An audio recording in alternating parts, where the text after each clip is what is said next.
Well, for decades, only crackpots and crazy people believed in UFOs. That's what I thought anyway. And then in recent years, it turns out that governments have been taking them seriously all along. Very seriously.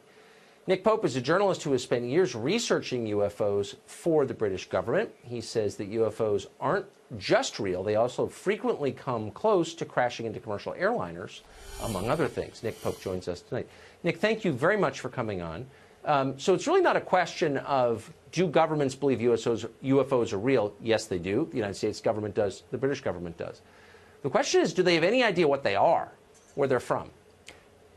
No, we don't. We keep an open mind on it. We don't rule anything off, take nothing off the table with this. Our point really is that whatever these things turn out to be, there is a serious defense, national security and air safety issue here. Yes.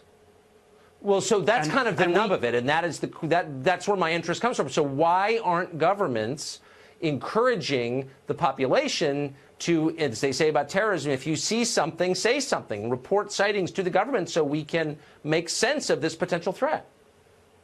Well, they should be, and that's what we certainly did at the Ministry of Defence for many years. We took it very seriously. Our own pilots were seeing these things. We were having radar operators track them.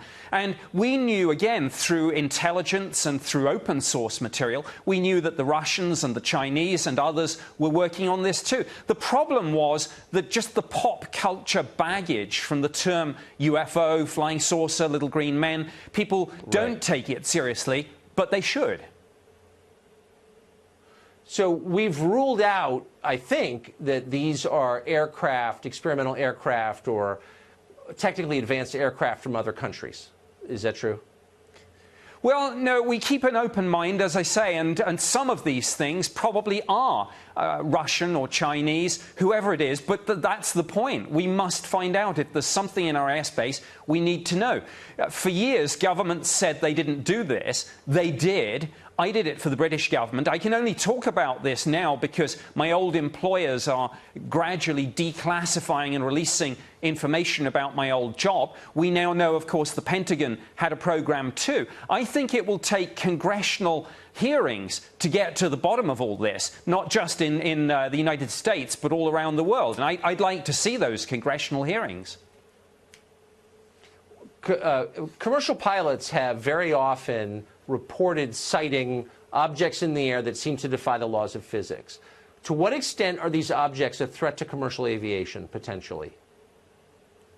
Well, certainly the British Ministry of Defence and our Civil Aviation Authority, which is the UK equivalent of your FAA, have dozens of cases in our files about near misses, some of which where pilots have had to take evasive action. And again, it comes back to the point. I don't care, in one sense, what these things are, but when there is this flight safety concern, when we have these near misses, we sure as heck should be doing more to find out.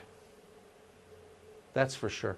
Nick Pope, really one of the most credible experts on this subject. I hope you will come back on our show. I appreciate it. Good to see you.